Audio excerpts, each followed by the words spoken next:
Gets it to Moore. Moore will get it off. The shot is good. Game 3 belongs to Maya Moore and Minnesota. Welcome to Minneapolis, where Sylvia Fowles just moments ago was presented with her 4th career Defensive Player of the Year award. The 35-year-old leading Minnesota into the 2nd round as we welcome you to ESPN's coverage of the WNBA playoffs presented by Google. 2nd round matchup, Chicago beat Dallas a few days ago to get here. And Connecticut and Vegas are waiting. We all are now, because Phoenix and Seattle have just gone into overtime. Remember, the 1st and 2nd rounds are single elimination games. Phoenix, we did that crazy game where they won the other day. Now they're going to overtime. What a playoff so far.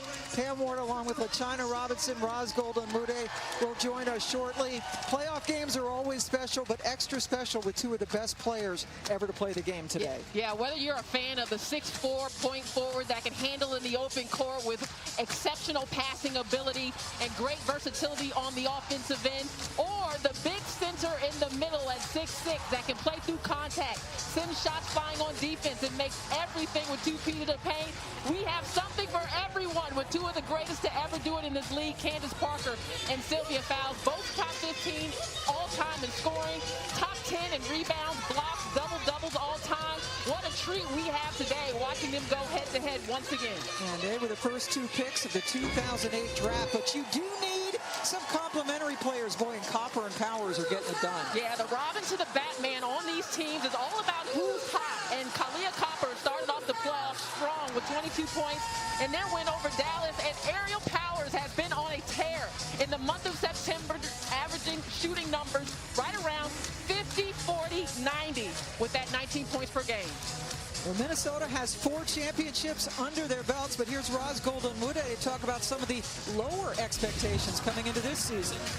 Yes, while many people talked about the win streak of Connecticut or the depth of the Aces or the reigning champs in Seattle, Minnesota's Nafisa Collier told me, we haven't really heard our name a lot this entire season. People did not think we would have this high a seed in the playoffs. I feel like we are underdogs, and that's fine with us. If teams underestimate us, it's only going to hurt them. Guys, I asked Nafisa, what is the identity of this Lynx team? She said, resilient. And they have had to be that after getting out to an 0-4 start, working their way all the way up to the number 3 seed. Take a look at the lineups for Chicago. Courtney Vandersloot and Allie Quigley torched in the first game they played. And good news for Minnesota, Lasia Clarendon was questionable, but is able to play. She's been a key cog since New York released her.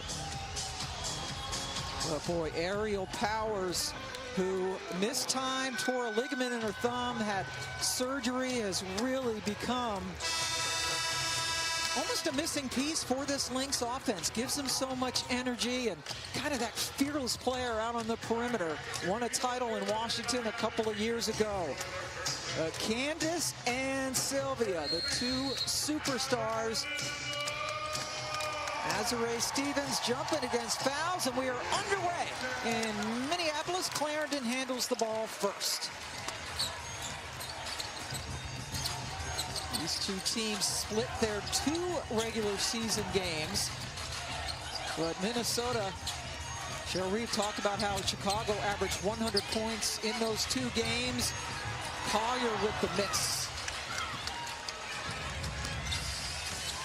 And as Chicago has their first offensive possession, what's going to be important for Minnesota is to slow the pace and take away the space of Chicago's offense. They're number 1 in assists. They like to move the ball, make the extra pass, and get up and down the floor. Parker beating Collier under the hoop. Candace coming up off a spectacular 11-point, 15 rebounds, 7 assist game in the Thursday win over Dallas in the first round. Powers took an extra step before going to the bucket. James Wade, in his 3rd year in charge of Chicago, was the coach of the year in 2019, but a couple of playoff heartbreaks in a row, including the Hamby Heave a couple years ago that they'll never forget in Vegas, but getting the win against Dallas to come here Much higher expectations for Chicago this season, adding two-time MVP Candace Parker to the roster. Lisa Collier got off to a relatively slow start this year, a little late coming back from Europe. Powers drew contact from Copper, who's a really good defender. And that's going to be a great matchup to watch. Aerial Powers defended by Kalia Copper. And this is what Copper does well. Gets out and going in the open court. She's so athletic. Copper in her 6th year out of Rutgers. Just giving them an offensive punch. And this is something that Kayla McBride has added as the season has gone along. She's attacking the rim more. Yeah, we knew her as a shooter coming from Vegas, but she's much more than that. If you remember her, even her days at Notre Dame, she's a scorer, and she's showing us more of that versatility this season. Yeah, that was good defense on Quigley, known for being a three-point shooter, but Minnesota wants to be cognizant of her driving to the rim. Sylvia Fowles draws the foul. That's a big assignment for Azurá Stevens. She is outmatched in experience and some Defensive Player of the Year accolades on the interior. Yeah, Cheryl Reeve, what hasn't she done in her 12 years? Has the best winning percentage of both the regular season and in playoffs, 4 rings. And I'll tell you, I think this might be one of her best, if not her best, coaching job this season. Well, it's the work she did in the offseason, bringing Aerial Powers to Minnesota, Kayla McBride. She's had to pack some holes on this roster and bring those pieces together. And though they've had to battle some injuries, you now see that vision coming into fruition. This team has played so well down the stretch of the regular season.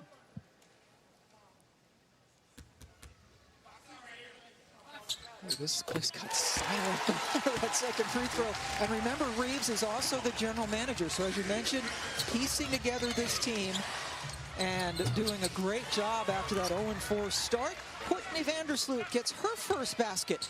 Led the league for the 5th straight season in assists and the 6th time in her brilliant career. And you see how quickly Chicago got out and run. That will be Minnesota's challenge. Chicago put up an average of 100 points per game in the regular season. Yeah, 105 and 95 respectively. Won the first, lost the second. Parker in the open floor. Little no-looker to Stevens. That's what you came for. The passing ability of Candace Parker at 6'4". She does it like no one that has ever played this game at her size and her position. Nice flash from Parker. Grew up in Naperville outside of Chicago, able to come home after all those years in LA. Collier turn around. It's important for Nafisa Collier to see the ball go through the hole early. She's struggled a little bit with her shooting this season. She's had an injury she's been laboring, and it's important for her confidence to be high with the level of versatility she plays with. Only shooting 25% from 3, which is very low for the former Rookie of the Year. Good perimeter defense again. Really good cover on the switch between Collier and Lasia Clarendon. But going back to Nafisa Collier, she has that inside-outside attack, backs up Azurá Stevens with some physicality, and then the smooth fade away from the baseline. Collier is a player whose playoff career averages are higher than her regular season career averages. Playoff feed. That's what they call her. Right again, this time taking Quigley off the dribble.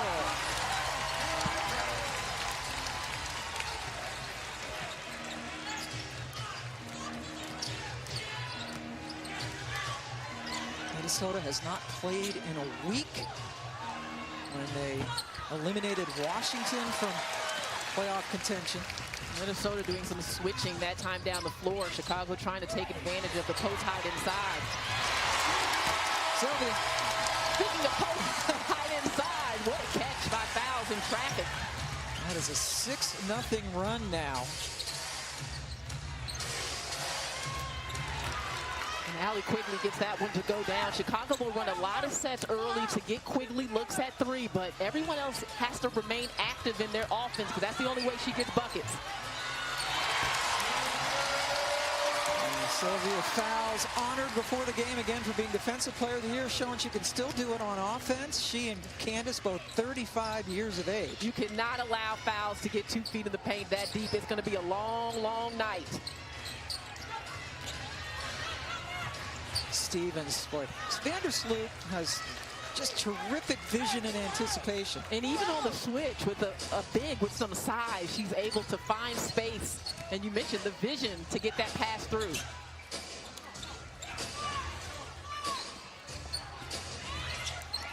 Minnesota hanging on to a 1-point lead off. So we had halfway to go in the first quarter. Boy, Quigley went behind her back, and then Clarendon just grabbed her and helps her to her feet as we hit our first timeout. Well, we came for the Defensive Player of the Year recognition, but we stayed for the offense. 2 feet in the paint by Sil, easy finish, big body inside, nobody home. Candace Parker and Sylvia Fowles met a lot when they played for LSU in Tennessee. The top 2 picks in the 2008 draft, and they have been stalwarts in the WNBA ever since. They've won 2 gold medals together on Team USA. And yes, they are both MVPs. We're fortunate to have them here in our game this evening. For more, let's go over to Roz Golden-Morday. Candace Parker told me she remembers Sylvia Fowles when they were about 15, 16 years old at the Deep South Classic. She joked, she said, I remember Syl's team was stacked and it feels like she's been the same size since she was 15. But then she said it's a healthy competitiveness and awareness of each other. Every time they step on the court, it's a battle, she said. She's trying to win and I'm trying to win too. Roz, if you didn't play AAU in the Deep South Classic, you weren't really doing anything, right? No. The Deep South Classic is a rite of passage. I actually remember seeing Candace Parker there, too, and thinking, man, it was big time. I remember Pat Summitt being there. All the coaches followed Candace Parker to wherever she was playing. Man, it's so cool to think back on those days as Kalia Copper gets a steal and gets a layup. But it's interesting how Candace has got size at 6'4". Sylvia Fowles has size of 6'6", but their games have developed very differently, but they've both been dominant in their own right. And they're checking each other down low right now. Good ball movement over to Powers. Sylvia kept it alive. Sylvia Fowles keeps going. Wow. And Copper lost it out of bounds. Cheryl Reeve was talking about how sometimes when Lindsay Whalen, who was in the crowd today, when Lindsay was playing, things would happen and Sylvia would make a move or do something like that, and Lindsay would just look over at Coach Reeve and shake her head and shrug her shoulders like, how did she just do that? Nothing you can do about that. And that started with Sylvia Fowles being doubled. She came out of a double team to snag that offensive board. Powers starting off slowly, but Collier able to come up with a second look from McBride. Kayla McBride is dialed in. We saw her get to the cup early, and that opens up to 3 from the drive. Her first 3 of the game. Crystal Dangerfield has checked in for Lasia Clarendon, who's been dealing with a stress reaction in her right leg. So we can expect to see Dangerfield quite a bit today. Here's a travel. Right here, Aerial Powers is off, but the offensive rebounding of Minnesota has hurt Chicago the last couple possessions, and yes, that hurts. On the kick out, Kayla McBride with a bullseye from long range. And Cheryl Reeve credits Kayla McBride with helping this team just get galvanized after she got back from Tokyo, and really they took off in the second half of the season, went into the break on a 7-game winning streak and just kept on going. Clock getting skinny. Sylvia in and out. Copper able to go in and get the board. Stephanie Dolson has checked in. Dolson wanting it out on the perimeter, but Copper just bowled over everybody. Great defense there by Bridget Carlton, anticipating the drive by Copper. Time to take a look now at the upcoming playoff schedules. We have a lot of TBDs here, boy. We have Connecticut and Vegas playing game 1s of the semis on Tuesday on ESPN2, and then game 2 Thursday on ESPN2. And it looks like, it's not over yet, but just under 28 seconds left. Phoenix is up 5 in Seattle. Collier with the miss. Diamond DeShields, who's been coming off the bench in the latter part of the season, in number 1 for the Sky. You have to think that having Diana Taurasi back in the lineup for Phoenix, there's a big boost, especially with Brianna Stewart out for the Storm. Yeah, Taurasi had been out nursing an ankle injury and going into overtime. And Phoenix coming off a thrilling win against New York in the first round, and McBride continues to be aggressive. She can be a bully. 5 6'10", just has a lot of power. You look at her shoulders, so strong in that upper body. It's not going to blow you away with her speed, but she's so crafty and shifty going to the rim. Bridget Carlton guarding Copper. Fouls got a piece of her. Count the bucket. That's what Copper does. If the shot looks like it takes some acrobatics to get it to go down, that's the perfect assignment for Kahleah Copper with some airtime there and the difficult finish at the rim. Copper an all-star this year, and I know Coach Wade and you were disappointed that she wasn't named to the all-defensive team. Yeah, she was on my all-defensive team. I mean, there's so many factors that go into who is named to all defense, and one of the things about Copper is that this isn't the strongest defensive roster in the WNBA, so she has to cover a lot of ground, and she takes the toughest assignment night in and night out on every team, and she's going to harass you. Fouls. Just keeps working and drew another foul. Wow. I mean, we've seen a variety from fouls in this game. We've seen the power, but then we also just saw the finesse game. She faced up, beat Stephanie Dolson baseline, just couldn't get it to go. But, I mean, there's two players on her back. One of them was Candace Parker, who was whistled for her first personal foul. And you might recall last year in the bubble, as you look at the numbers, for this 35-year-old who got hurt last year in the bubble, got off to a terrific start, but then dealt with a calf injury. Missed over half the season. I don't understand how she wasn't in the MVP conversation more. I mean, not only is she Defensive Player of the Year, she's leading the league in field goal percentage. She's second in the WNBA in steals at 6'6", 220 pounds. There's not a lot she can't do. And remember, she is averaging a double-double, second in rebounds, second chance points. Minnesota's 6-zip. You see Sylvia already has 9 points. Somehow, Dufall was able to get that pass that DeShields threw into traffic. And good decision by Diamond DeShields. I mean, she's had some up and down moments. The one thing that you know of Diamond is she's versatile, so she can pass it, she can score it. There's a number of ways she can contribute. McBride lighting it up after Sylvia Fowles drew 3 defenders on the post.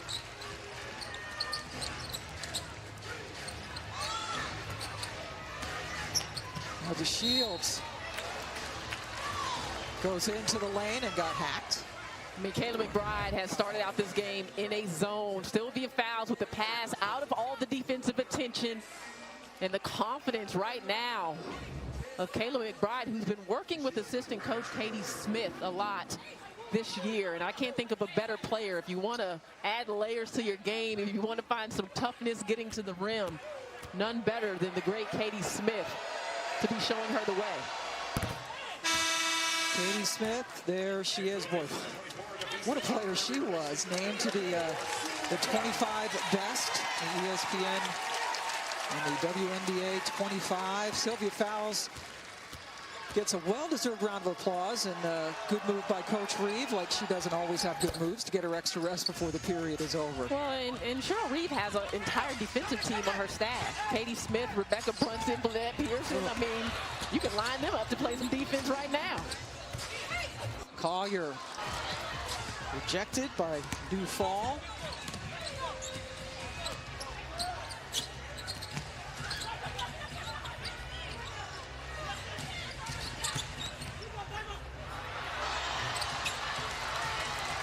DeShields with a nice step through to get the bucket. Yeah, some really good early moments here for Diamond DeShields off of the bench. Shot clock is off, waning seconds of the first quarter in a 1-point ball game. Dangerfield bottled up. Bridget Carlton found a little bit of daylight, but Collier did not get the follow. 1-point game. Let's take it back to 2008. The #1 and #2 overall picks in the WNBA draft. Parker with a beautiful move inside, and Sylvia with the power game. Welcome back to ESPN's coverage of the WNBA playoffs presented by Google. I'm Roz Golden-Woode here with Kalia Copper. Kalia, they like to be physical. How much do you feel you've been able to dictate your style of play so far? I knew coming out they were going to be really physical with me, but I'm just being strong and being aggressive, doing what my team needs me to do. Sylvia Fowles is doing work deep in the paint. What are you guys' options as far as trying to make her uncomfortable? We got to box her out. I mean, if you just watching the game, we can clearly see that she's getting her own offensive rebounds and she's just going hard to the boards. We have to box out. When the posts are boxing out, the guards have to crash. Thank you. You're welcome. Thank you. I love that from Copper Roz. I mean, 6 second chance points for Minnesota early this one. And you got to do your work early with Syl. If you allow her to bury you that low on every possession, it's going to really be impossible to guard her inside. Carlton came out on Quigley. Chicago now 1 of 6 on threes. Pam Ward, China Robinson, and Roz Golden-Woode joining you in this second round matchup. Asia Clarendon back in with the miss, and congratulations to Phoenix. They have moved on to the semifinals with an upset win in Seattle. No Breanna Stewart, and I think the question on a lot of people's minds, was this Sue Bird's last game? Yeah, I mean, we were unable to hear the conversation that was going on at the end with Holly Rowe and Sue Bird, but you got to think there's a possibility that that may have been her last. But congratulations to Phoenix. I mean, Brittany Griner, 23 points, 16 rebounds. She's a handful. And Diana Taurasi was able to play, and let's take a look. Not only did she play, look at that, 33 minutes for Taurasi. Finished with 14 points and 5 assists. So Phoenix, we will see on Sunday, but this game will determine where they go. If Chicago wins, they go to Connecticut. If Minnesota wins, Phoenix will go to Connecticut, and Minnesota will go to Las Vegas. Powers, there's a foul. Boy, DeShields holding her head as she was the recipient of a hard screen. Aerial Powers looking to make a move here, and that elbow was moving really quickly. Oh, that was the screen by Collier. At first I thought that maybe Powers got her with an elbow. Nope, they got the foul on Nafisa Collier.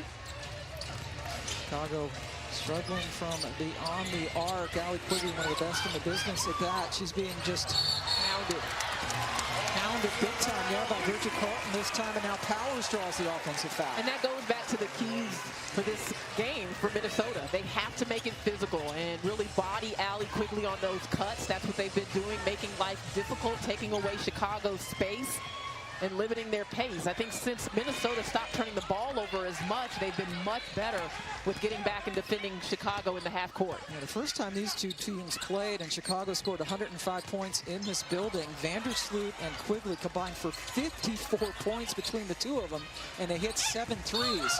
Powers still looking for her shot to fall. But another foul on Chicago. Dolson this time.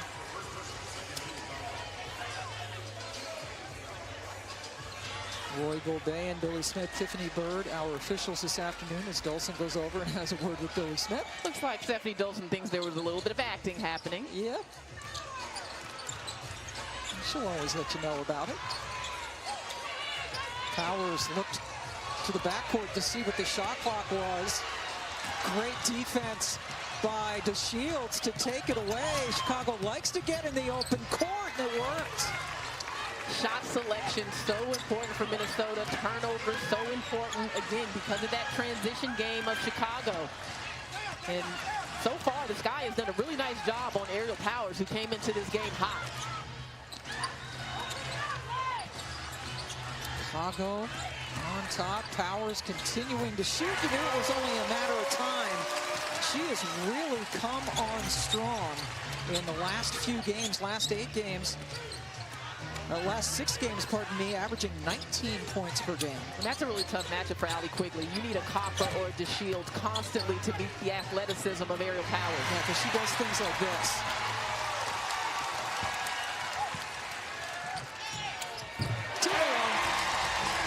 Her pull-up game is as good as anyone in this league, and she is healthy, Ariel Powers is a dog. And it's physicality, it's the confidence, all the above. And Evans takes a three that rims out.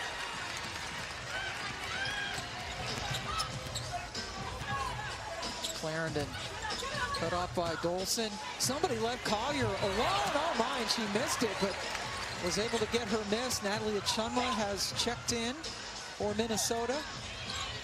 And then nice cut to the cut, but could not get the Clarendon pass to fall. And on the other end, it's Diamond.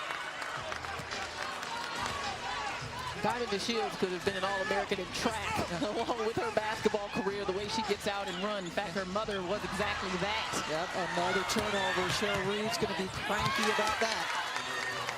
New Fall coming off the bench and contributing 6 points already for Chicago. It is time for today's Did You Know, presented by Google. For today's search, we want to know which team, or what team, has the most consecutive playoff appearances in WNBA history. We will have the answer when we come back to Minneapolis. ESPN's coverage of the WNBA playoffs is presented by Google, official WNBA changemaker and proud advocate of women in sports. And in part by AT&T 5G, fast, reliable, and secure. So today's Did You Know, presented by Google. Want to know which team has the most consecutive playoff appearances? And of course, Tamika Catchings was a lot of that. Indiana went 12 in a row during the Catchings years, and Minnesota is right behind them, and Seattle earlier in this century did it as well. And what is so crazy about what Indiana did with Tamika Catchings is they did not have favorable draft position really ever. I don't know if they had one lottery pick. Zero. During that stretch. They made the playoffs every year, so and they didn't trade for any, so 0 lottery picks. The low Tamika Catchings carried, incredible. That's a terrific look from Vandersloot into Candace Parker. Chicago's hit 12 of its 13 two-point attempts in this game, and now lead by 3. Really good execution out of the timeout. If you allow Chicago the space and they run through their plays, they've got so much vision at the point guard spot, at the forward spot, they will find the open cutter. And Minnesota now is behind, and Roz Golden-Wood listened in to Cheryl Reeves' last huddle. It was a very fired up timeout with Coach Cheryl Reeves. She told her team they're getting layups off of our offense. If we don't score, get back on defense. No more layups for them. They already have 20 points in the paint. She emphasized, against our set defense, they can't get anything good. So get back on D.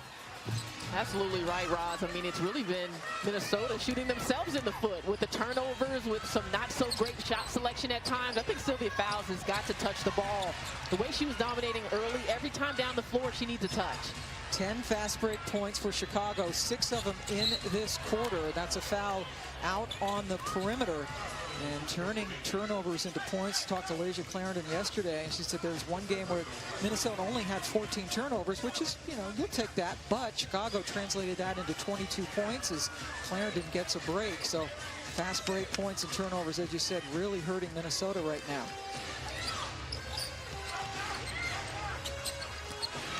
Chicago already at their season average for fast break points, and we're only in the second quarter. This is keep on coming as Powers looks to be a little shaken up. I feel like Kalia Copper can get that play call anytime down the floor and beat her opponent. Her first step is so quick, and she is slippery on the baseline. I mean, it's just incredibly hard to contain her without fouling her.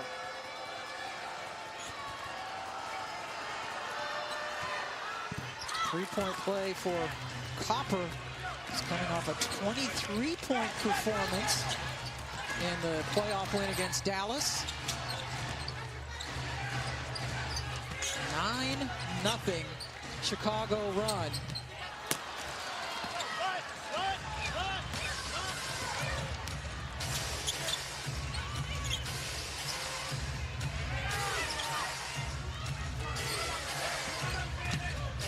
Trying to get the roll to Parker, but Collier was able to mess that up, and then Vandersloot fouled her. Great anticipation there by Nafisa Collier.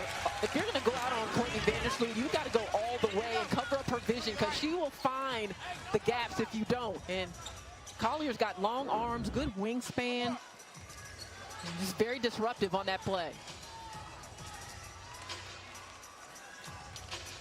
First personal foul on Courtney Vandersloot. Minnesota's missed 10 of its last 12 shots to fall into the 6-point chasm. It's got to go inside to Sylvia. Dangerfield pops it in. Dangerfield off to a relatively slow start after her Rookie of the Year campaign last season, but starting to come on lately. Copper. Sylvia comes up with the shot. Yeah, Minnesota got off to that early lead with Sylvia doing a lot of work inside, and not a lot since. Power took the floater. Again, that pull-up game.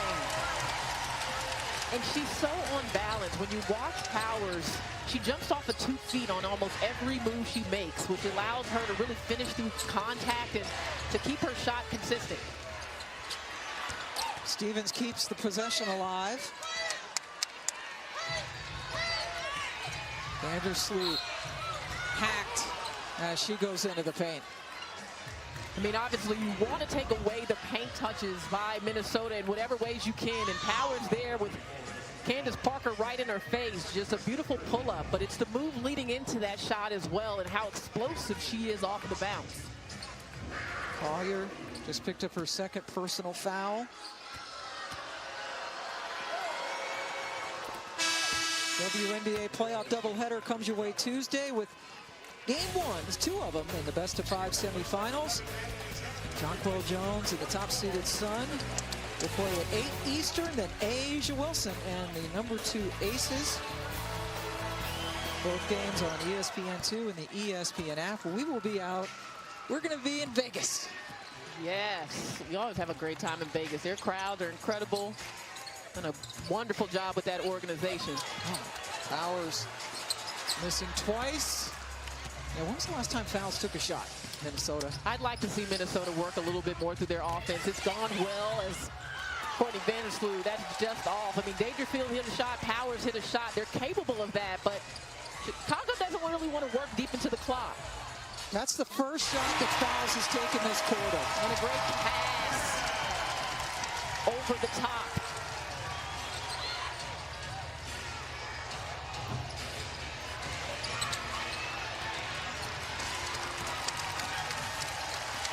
Fans at the Target Center trying to get their team revved up a little bit. They cut it to 2. And McBride called for the charge.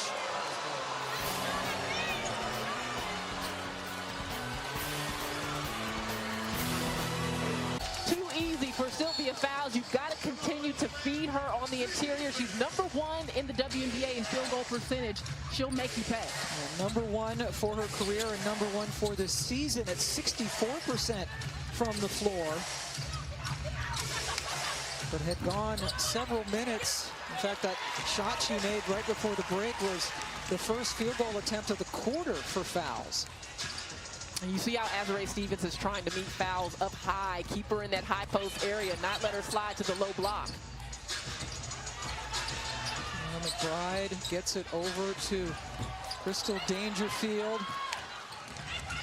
Minnesota really struggling from the outside. And well, and when Dangerfield takes that shot, nobody's back.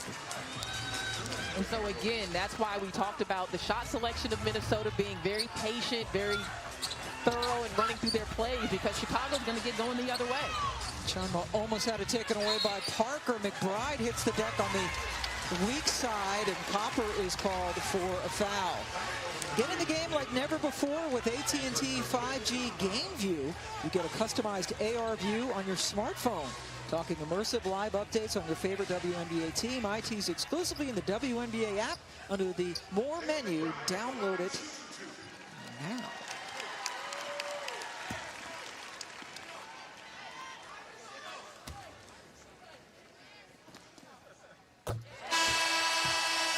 McBride, terrific free throw shooter at 91% on the season. Azurá Stevens out.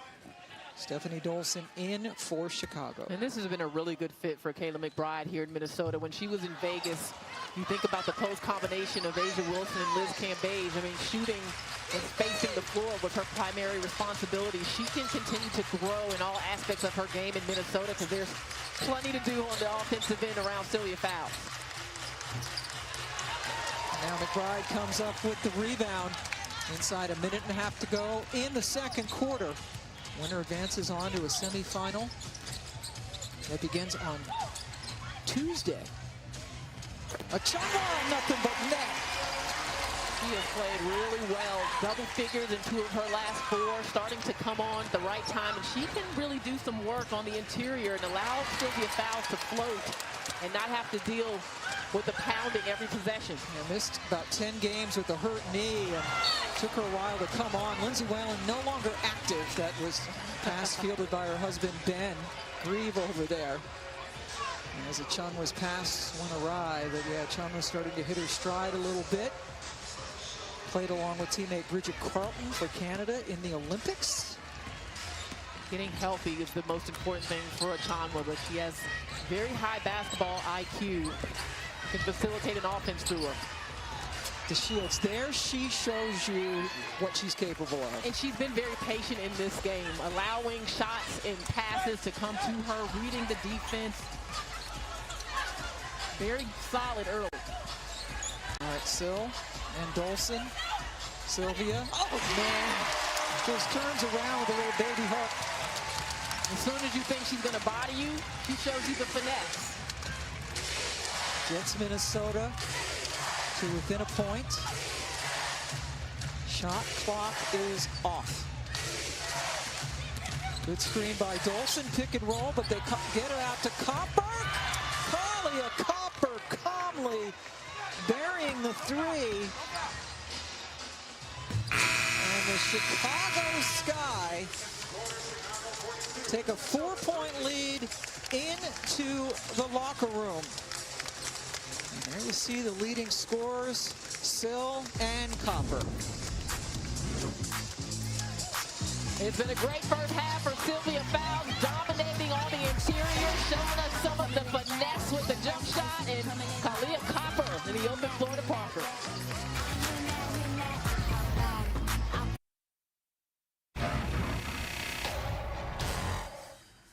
Hey, they're turning the ball over. They're turning the ball over when we're aggressive. So let's go and be aggressive on the trap. All right, here we go. Hey, this is our game. This is our game. Let's go. Come on. Come on. Here we go. Welcome back to ESPN's coverage of the WNBA playoffs presented by Google. James Wade is fired up. He should be because his team's winning at the half in part because of their pace. Yeah, he talked about them being more aggressive, and they stepped up their defensive intensity in this game, and they were able to turn their defense into offense. They have 12 fast break points already in this ball game, 12 points off of Minnesota's turnovers. If Minnesota wants to stay in this game, they have to control the pace. How do they do that? Not turn the ball over, take good shots, and they also need more balance. They can't just be about Sylvia Fowles and Kayla McBride. Roz Golden-Woode here as well, and she spoke to James Wade. Coach Wade gave a shout out to the X factor of Diamond DeShields off the bench. He told me he needs her to stay right there exactly where she's at. She was 3 for 3 from the field, but he said the key is that she shouldn't be defined by making or missing shots. Guys? Yes. I'm on now.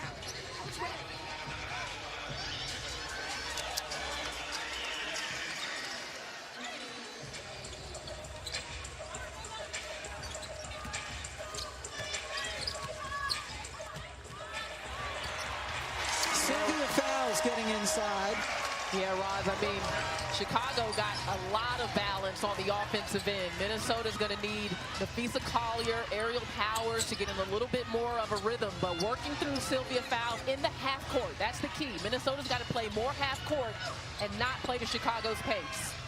Copper buries The outside shot. You know, the scouting report on Kalia Copper coming out of Rutgers was that she could not do that. She couldn't knock down the three enough to keep the defense honest for the drive. She has worked incredibly hard on all aspects of her game. Well, they need some contributions, too, from Nafisa Collier, who only had 2 points in the first half and missed 6 of her 7 shots. Fouls and McBride, as you mentioned, doing most of the offensive work for Minnesota. The rest of the teammates not shooting the ball well at all. Now Collier showing her all-around game. Rookie of the year a couple of years ago. 6 seconds to shoot now for Chicago.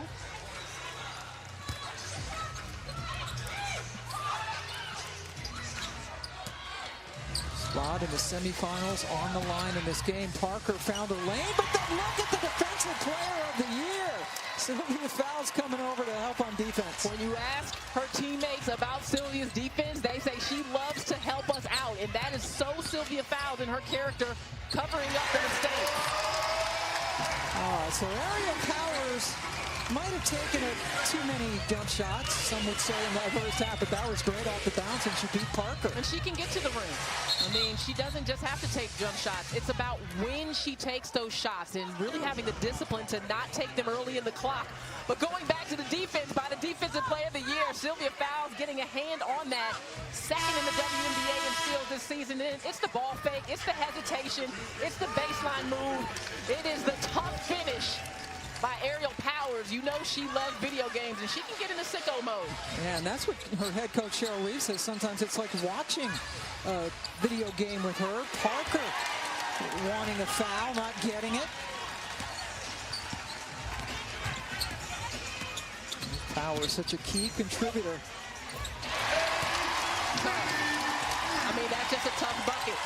The body control. It is a 7-0 Minnesota run to tie this game. Ariel Powers with a couple of nice drives. I mean, Powers with the hezzy, sizes it up, takes a bump. Again, the nice floater, but it's the body control of Ariel Powers. She's always playing on 2 feet, good balance. She's just an exceptional athlete. I mean, if not for the injuries that she's had in her career, she would already be a multiple-time All-Star in this league. Remember how important she was to the 2019 Washington Mystics championship run. Sylvia Fowles sending Stevens to the line. Yes, Powers, we talked about the thumb injury last year. She had a right hip and a hamstring injury with Washington. Limited her only 6 games. Also injuries in Dallas, where she was more of a role player. Couldn't get that one to go. And that's the bucket that Ariel Powers has to pass out. She's got to allow the ball to move. She's getting defended by an exceptional defender in Kalia Copper. Quigley gets it right back from Vandersloot and finds space and gets her own offensive board. Well, when Sylvia Fowles is pulled outside of the paint, the chances of Minnesota getting that rebound go down tremendously. Second block with the best of them. Second in the league in blocks behind Brittany Griner this season. And now Collier working on Azurá Stevens. Parker to Vandersloot, who shows you that she's got some quickness. And it's important that she stay aggressive because teams will play her for the pass. She's coming off of her first double-figure game in the last 5 games. And James Wade said if she doesn't look to score, then she doesn't get the ball to anyone else. The two have to work in concert. Now Quigley coming out on Collier. James Wade wanted the offensive foul, but instead it's Quigley's. It looked like Quigley got there. First on Allie, who has only 3 points this evening, 2 of 3 from three-point range. Yeah, I'm with James Wade. It looked like Quigley got there in time and was squared in set defensive position.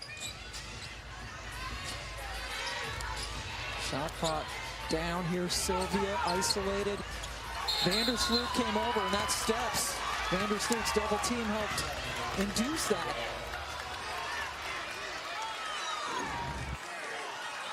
Chicago comes with the smaller double team there. You're wondering if there was some contact before the travel on fouls, but it worked for Chicago. With the ball in a 4-point lead. Vandersloot guarded by Dangerfield. Stevens trying to play a pick and roll game, but Sylvia's there.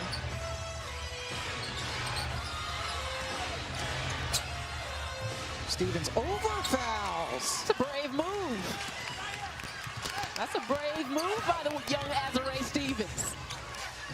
Game had been tied, but Chicago scored the last 6 points.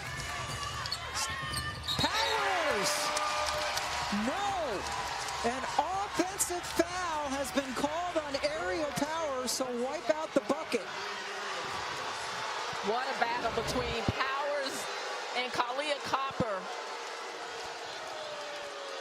It's tough to see the left arm, but I'm assuming that's where the officials said there was a, yes, there was absolutely a push off on the left arm by Aerial Powers.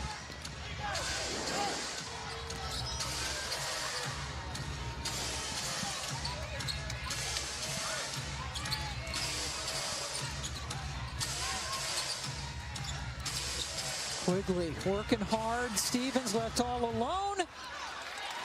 Now Kayla McBride trying to get Minnesota settled. And Stevens has the ability to knock that down. If she can pull Phil out of the paint, that's going to open up the offense. Sylvia takes up a lot of room and is such a menace defensively. Powers, this time, you're not going to take it away from her.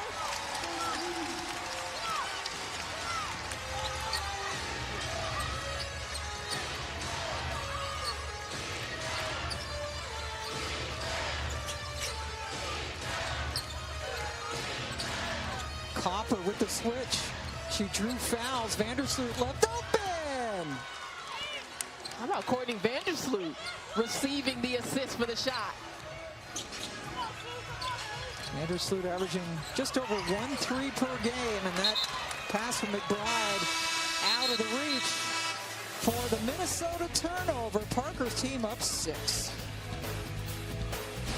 ESPN's coverage of the WNBA playoffs, presented by Google, is brought to you by AT&T 5G. Fast, reliable, and secure.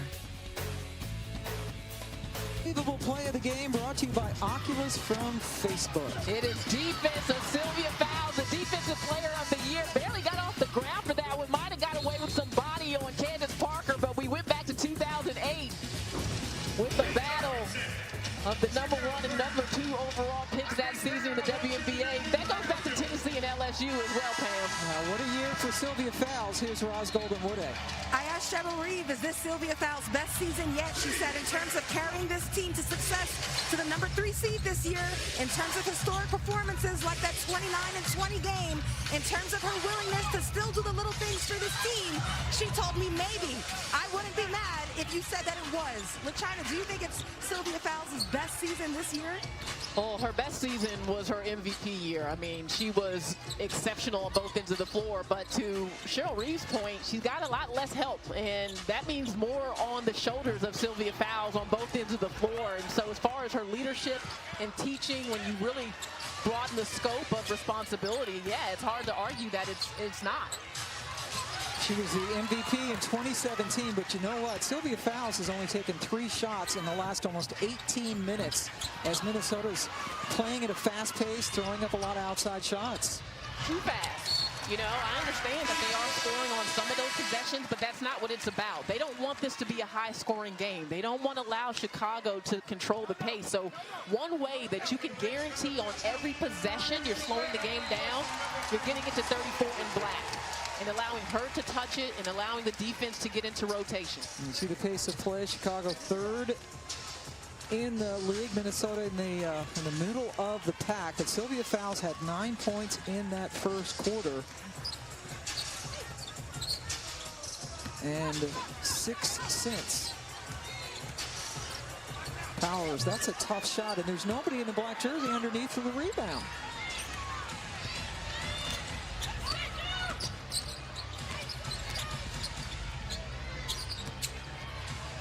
Copper, as the shot clock goes into single digits, to Shields.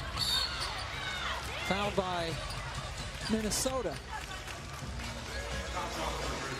Chicago is a team that will always try to share the basketball and sometimes even oversharing, making good to great passes.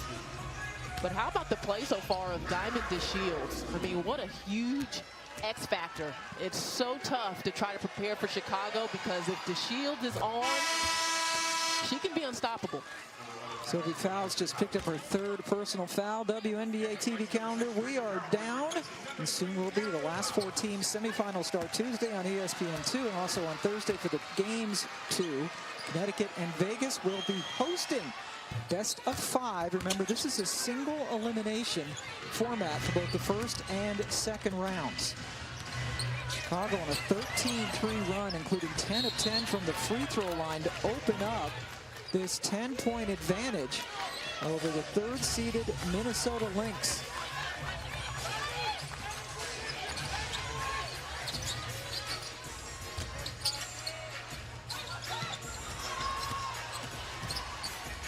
It's a one-handed floater by McBride.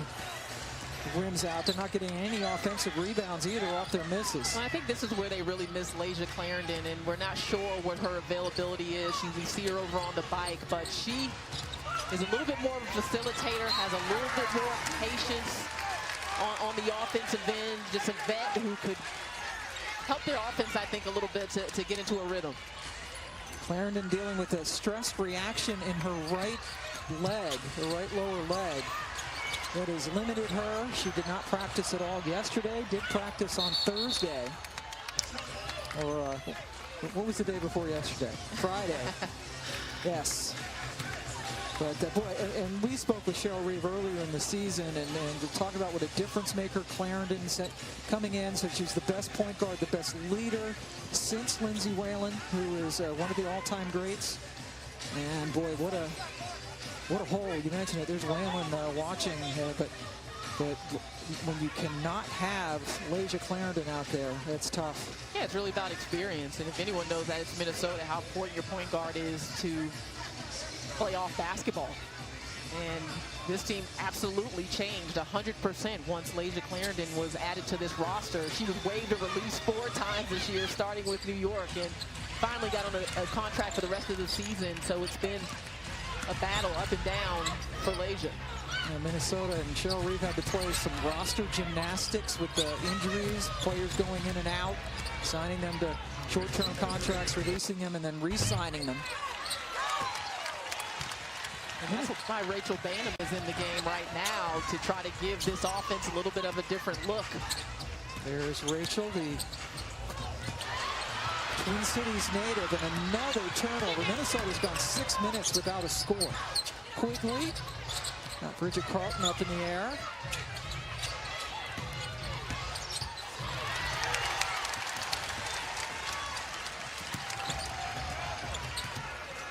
Bannon and Carlton, the 2 bench players in for Minnesota. Collier with the pass into Fowles. Chicago wants to travel, but foul has been called against the Sky. And Minnesota's doing whatever they can to try to get Sylvia Fowles the ball right now, because that's the only thing that's really going to steady this offense. Sylvia 6 of 8 from the floor in this game.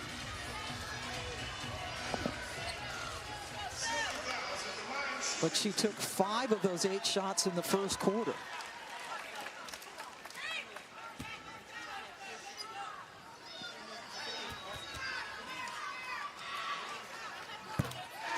Sylvia coming off another gold medal with Team USA, her 4th, and you think that's why her shoes are kind of gold? I mean, those look pretty fancy. And she's got the Olympic rings tattoo on that left arm as well to celebrate.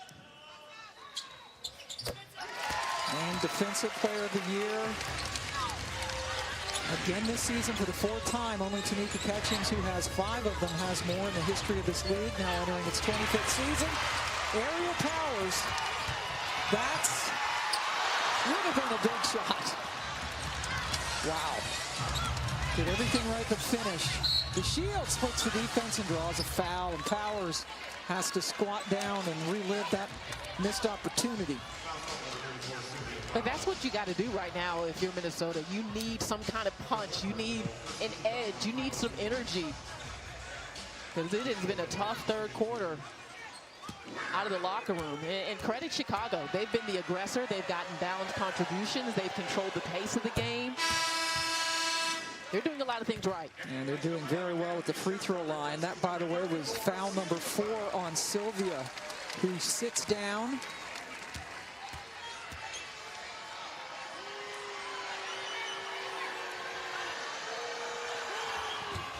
DeShields 2 for 2. Chicago now outscoring Minnesota's bench 20-4. Diamond has 14 of those 20, and now Evans whistled for a foul on the perimeter. And you could absolutely see Minnesota running some plays for Nafisa Collier on the offensive end with Sylvia Fowles out. I know she hasn't had a great shooting afternoon, but you know what Collier is capable of, and she can carry an offense. And you see she's missed 7 of her 9 shots. Banham grew up about a half hour south of Minneapolis, went to Lakeville North High School. Said it was a dream come true to come and play for her hometown Lynx.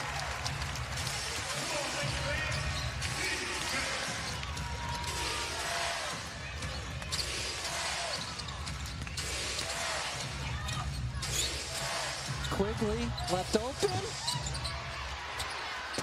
Candace Parker just able to go up and get the rebound, but then DeShields tried to force it back in. And that's one of those possessions of just overpassing. DeShields should have gone up with it. Well, determined Aerial Powers drove in for that lay-in. Fans at the Target Center. This is the first home playoff game in Minnesota since 2017. The first in this building since 2016. 5 years since they've had a playoff game at Target Center. And these fans, many of them are on their feet. Evans. Nobody there but Powers. Gotta hurry. Long three. Minnesota, after 3, trailing Chicago by 6.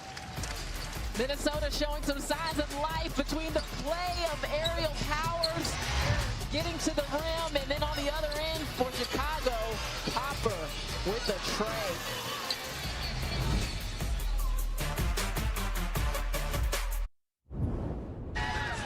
Welcome back to Minnesota. I'm Roz Goldenwood here with Sylvia Fowles. Sylvia, your coach challenge. Why are you smiling? Because I'm excited. Yeah, you like this moment? Yes. What do you feel with your team down heading into the 4th quarter, knowing the season's on the line? I feel good right now. We still making some minor mistakes that we need to clean up, keep Chicago out the paint, because that's what they do. But I feel like the atmosphere is good, our crowd is good, so we just got to keep continuing to roll. You head into the 4th quarter, though, with 4 fouls. So how are you going to measure how aggressive you can be on offense and defense? Picking your moments, being smart, and letting them get layups if they need to be, but at the same time just playing smart, but not taking away my aggression. All right, thank you. Thank you. Ross, the sooner Minnesota can get Sylvia Fowles back on the floor, the better. But how about that smile? That is just Sylvia Fowles. I mean, big intensity happening in the building, and Sylvia is as positive and as encouraging and just such a pleasant person as much as she is a great player. Yeah, one of the nicest people that we've been around in this game. Sweet Sill is certainly more, is a very appropriate nickname. Copper continues to hurt Minnesota. Pam Ward, LaChana Robinson, Roz Gold, and Woode. This is a single elimination 2nd round game. The winner will advance to the semifinals. Phoenix with an upset win in Seattle in overtime earlier today. And that's where you miss Sylvia Fowles. I mean, the easy layup at the rim there by Courtney Vandersloot. Minnesota did not get any offensive rebounds in that 3rd quarter. Didn't miss a lot of shots, but when they did, they didn't have anybody there to gather it. Bridget Carlton's in pain, out of bounds for Minnesota as Quigley nails the 3. Her 2nd 3 of the game. And check on Bridget Carlton. It's a 7-0 Chicago run.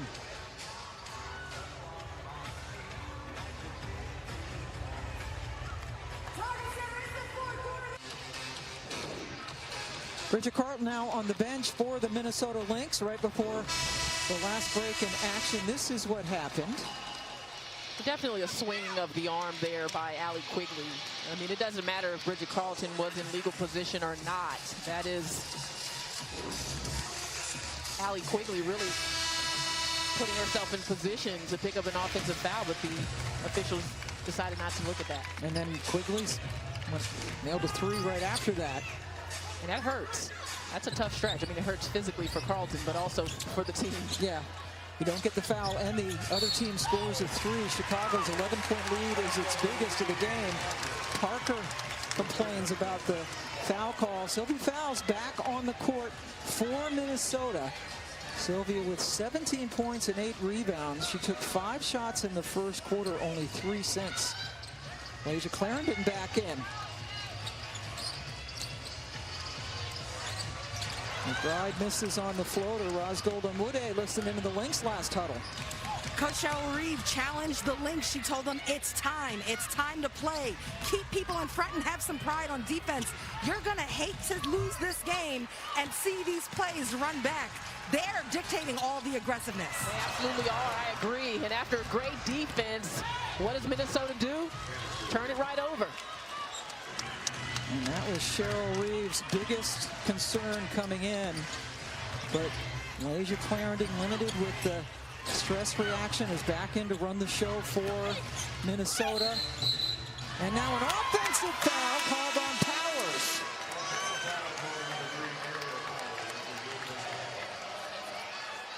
And Ariel Powers pleading with the officials. I would need to see that one again, but going back to the steal by Courtney Vandersloot, easy layup there for Chicago. 18 fast break points for the Sky. That is 10 over their season average. They scored 7 points in 41 seconds during a big run in the third quarter. Sylvia Fowles with the tie-up. And Lasia Clarendon was in, and now Lasia Clarendon is out.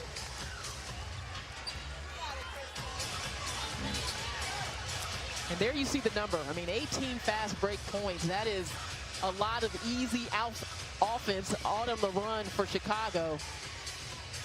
And again, it's just been about decision-making on offense for Minnesota and their turnovers. Also a subpar offensive game for Nafisa Collier, just 5 points. She's missed 7 of her 9 shots. Powers gets it to fall and drew the foul. She just really has a knack for making tough buckets. It's hard to say when she goes up for a shot like, yes, take it, or no, pass it out. But Stephanie Dolson wasn't able to get there to contest, and getting a piece of the paint is important. That's what they missed with Lasia, is Lasia's able to get into the middle of the floor and get all of her teammates involved, and Powers can get there and score.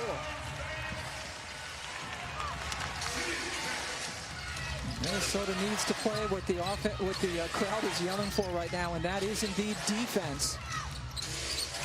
As we hit 7 minutes to go in the fourth quarter. There's some defense. Dangerfield got in the passing lane.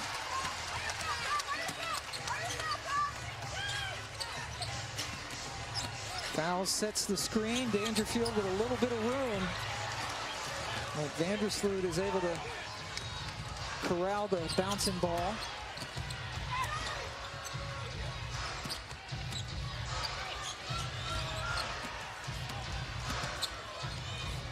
Quigley calmly hits the shot. And good patience by Chicago. I mean, running through their sets. They've been impressive. I mean, they've definitely had some stretches where they let Sylvia Fowles get the best of them, and Ariel Powers has had some moments, but other than that, again, defensively, they've been solid. This is their bread and butter. Steal it, take it in, and right now, this game is getting away from Minnesota. They're up 14. Cheryl Reeve's squad in trouble. Chicago Sky rolling in the open floor off of the defense to the rack. Not enough Sylvia since that first quarter, and Chicago, to all their credit, their defense has turned it up. They have feasted off turnovers. The pace of play has been in their favor. And they're 6 minutes away from the semis. They have sped them up. I mean, they have made Minnesota play at their pace, not allowed them to get the looks they wanted to Sylvia, and they also haven't been patient and disciplined enough to do that. That'll help. Powers, 21 points now.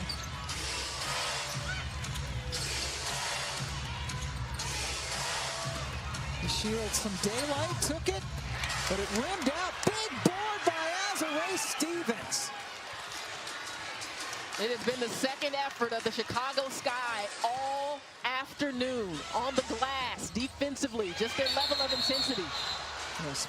Especially on the offensive glass, it's been a big advantage. The Shields on the drive, defense collapses, and no one boxes out Azurá Stevens. Now keep in mind that Sylvia Fowles has a little of foul trouble, and she told Rosa Gold on Wude that she was going to have to maybe give up a couple layups, but somebody's got to get in there and rebound. Look at the points in the paint differential. Chicago plus 14, a lot of drives, and shutting down fouls since the first quarter. And also credit Chicago how they've slowed down McBride. Powers isn't stopping.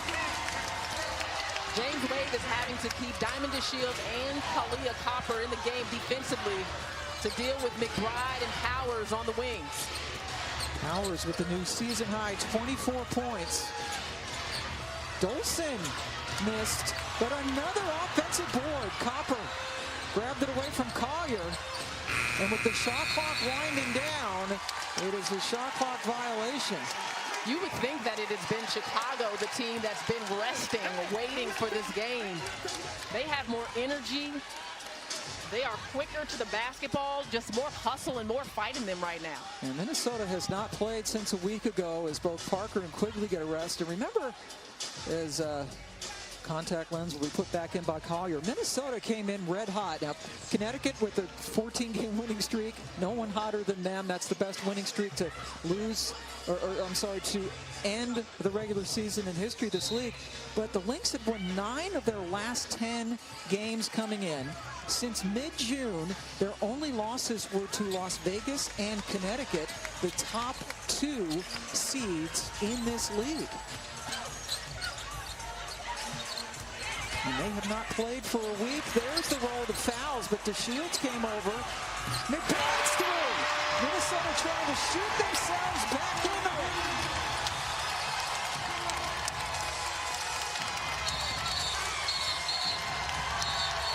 And what was a 14-point lead has been cut in half. Minnesota with the ball movement on the offensive end, the patience, get it to the middle of fouls, the defense collapses, ball comes out, bingo. ESPN's coverage of the WNBA playoffs is presented by Google, official WNBA changemaker and proud advocate of women in sports. For Aerial Powers, 24 points, a new playoff career high. Trying to shoot Minnesota back into this game. They were down by as many as 14, but a flurry of threes has cut it in half. So what does Minnesota have to keep doing? Take care of the basketball, number one. The turnovers were really hurting them and allowing Chicago to get out in fast break situations. Shot making helps, obviously, but working through Sylvia Fowles, maybe not necessarily shot attempts, but touches on the inside. They've got to work through their offense, continue to be patient, and take away some of this pace from Chicago. Sylvia Fowles has taken 1 shot in the entire second half. It's been over 15 minutes since her last field goal attempt. That's unacceptable. Bounce pass, tough to handle for Stevens. Vandersloot has to shoot, makes the extra pass, not in time. And that was Sylvia Fowles defensively. She stepped up, she picked up Courtney Vandersloot, which delayed that pass. And shot clock violation on the Sky.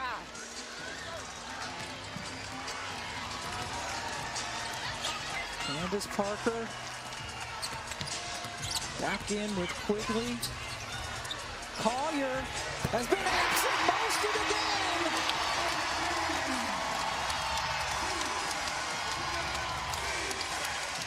Minnesota with its 4th 3 in this 12-2 run. Quigley answers. Wow, how quick was that release? I don't even think she had her feet set. They say great shooters always get their feet set. I don't think that was the case there for Allie Quigley. She didn't even give it enough time. Wow, that was a big one, her 3rd of the game. Good defense by Parker. And Collier double dribbled. Very physical game right now. Just a great cross-court pass, recognizing that Azurá Stevens was helping on the interior. Collier wasn't knocking down shots, but there she did hit, boy, Allie Quigley. Deadly when she gets behind the arc. Collier now with just 8 points after the 3. As we hit 3 minutes to go in the 4th quarter, Parker, acrobatic catch. And another foul on Minnesota. We remind you, we'll have that WNBA semifinal doubleheader Tuesday. Game 1's of the best of 5. Connecticut and Las Vegas will be hosting both games on ESPN2 and the ESPN app. And if this score holds, Phoenix will be in Las Vegas, Chicago goes to Connecticut. Phoenix upsetting Seattle in our first game today. Another good defensive stance by Minnesota. Even on the switch, Chicago was unable to take advantage of Parker on the inside because the Lynx were smothering them with their D. Well, let's go on Woodey. What do you have from Chicago's huddle? Coach Wade had a message about aerial powers. He said, we've got to put a fire out, guys. He looked to Diamond DeShields. He said, I'm going to put you on powers. He said, but make sure you don't foul. This is where she gets to the free throw line. Sylvia's second shot of the second half. Well, they have kind of cooled down Powers a little bit for now, but others have stepped up in the last few minutes of this game, including Nafisa Collier, who's up on Candace Parker. Minnesota needs stops. Vandersloot trying to put it away. Powers 1 on 3. Now Collier joins her. And hit on the perimeter by Quigley.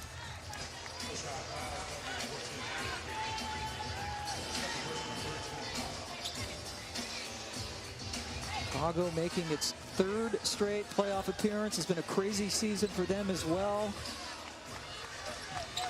7-game losing streak followed by a 7-game winning streak earlier in the season. And here's the story of the game. Somehow Vandersloot able to finish over fouls.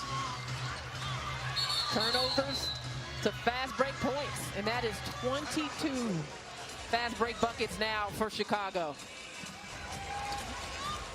Vandersloot now with 19 points.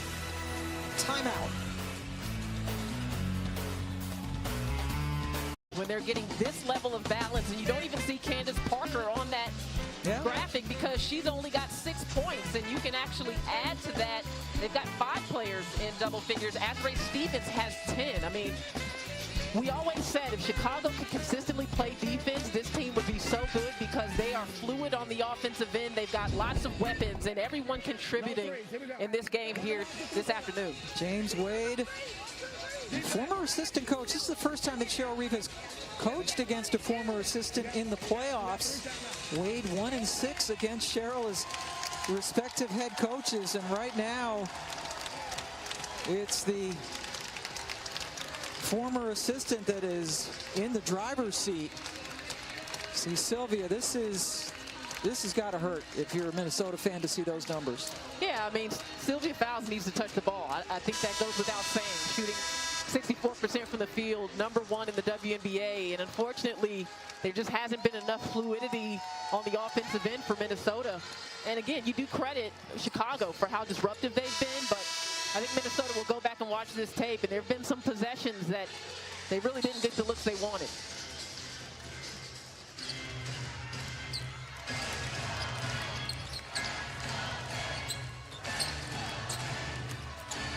McBride, sort of a desperation three, and it banks in. McBride made some noise early, hit all 5 of her field goals in the first half.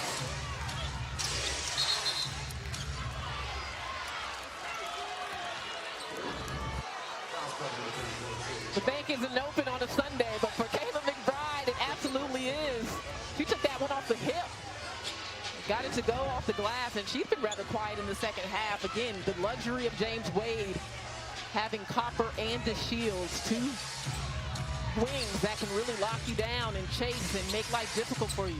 And 19 points, a new playoff career high for McBride. 6 of those points coming in the second half. Vandersloot to Stevens. Collier could not corral it, and Copper took it away.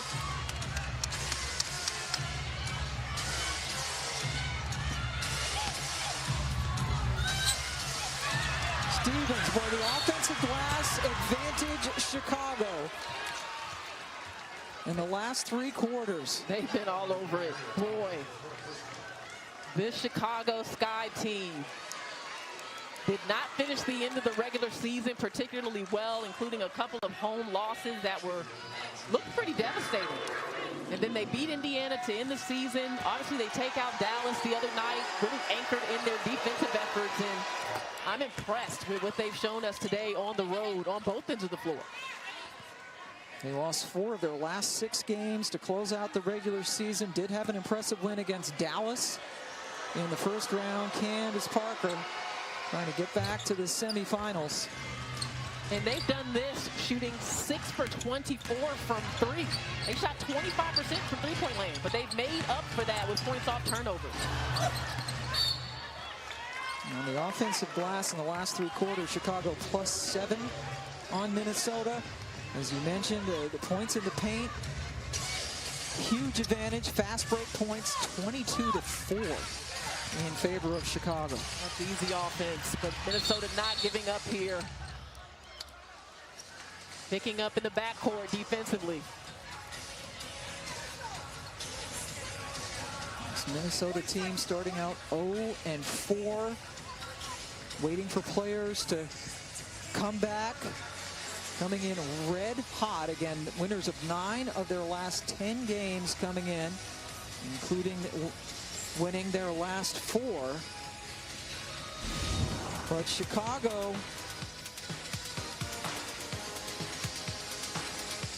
would be going to Connecticut. And look what Chicago did to Connecticut. They won 2 out of 3. Yeah, because Chicago is the number 6 seed, would be going to Connecticut. Phoenix is the 5 seed. They would go to Vegas if this holds. And that's got to be encouraging for Chicago. I mean, not a lot of teams can say that they won out over the Connecticut Sun. Boy, semifinals will start Tuesday at 8 Eastern time, and then the doubleheader continues right after that on ESPN2. And could you imagine the Connecticut Sun defense against this Chicago Sky offense? Boy, that would be a fun matchup. How about Phoenix and Vegas, though? A little Diana Taurasi sprinkled in. Hey, to see Diana jabbing back and forth with Bill Lambier during the game, I mean, come on. But still time left to go here. 8-point lead. Minnesota just with 1 timeout remaining. Minnesota with no fouls to give, and that's number 5 on the Defensive Player of the Year, Sylvia Fowles. Or check that, pardon me, that is her 6th, and Sylvia Fowles has just fouled out of the game.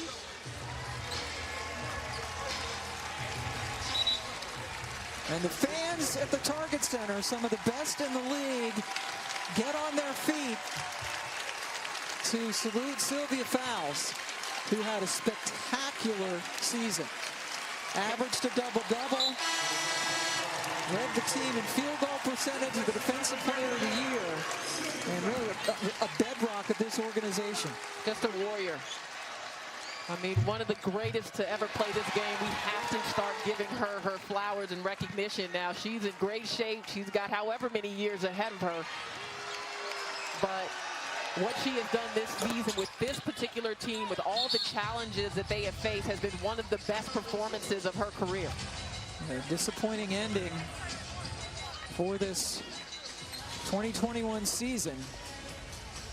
And you see that on Sylvia's face as it's starting to sink in. But she is hands down a Hall of Famer. It's just some of what she's done. I mean, the 4-time Defensive Player of the Year, only one player has more designations than that, and that's Tamika Catchings at 5. So she is dominated on that end of the floor. But, I mean, these accolades don't even speak to the number of categories that she's still moving up. In points per game, double-double, she's number 1. I mean, obviously she's the all-time leader in rebounding as well, but they would say Syl's game is not sexy. You know, she's not a player that you're going to say, ooh, and ah, when she does things in the game. But she shows up every day. She's the first in, the last to go. James Wade said even during his years in Minnesota, he said you just can't match her work ethic and how she takes care of her body and how she prepares to come into every season.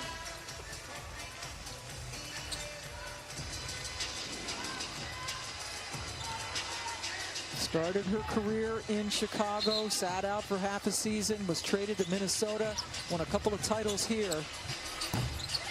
But it will be a disappointment for these fans in Minnesota.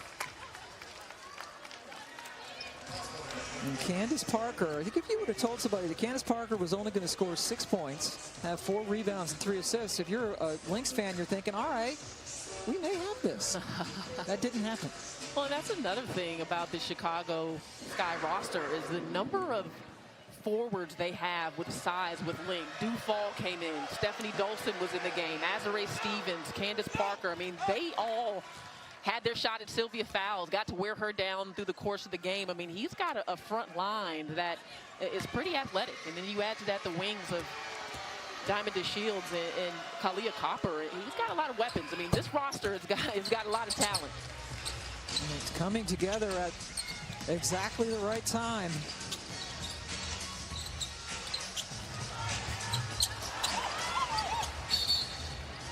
It has been a tough afternoon for Napheesa Collier as she wasn't able to get that bunny to go. Collier has missed 8 of her 11 shots. We mentioned earlier she's been dealing with an injury throughout the season. But she told us, you know, her shot just has not been going in, and she has been trying to stay confident in it. Cheryl Reeves said at any moment it can turn around, but it was not tonight. Azurá Stevens asserting herself offensively, a season high 18 and against Washington to close out the regular season. And you just mentioned it, the quality minutes that Stevens has given them off the bench now with 15 points and 8 rebounds, a couple of steals, 11 steals for Chicago in this game.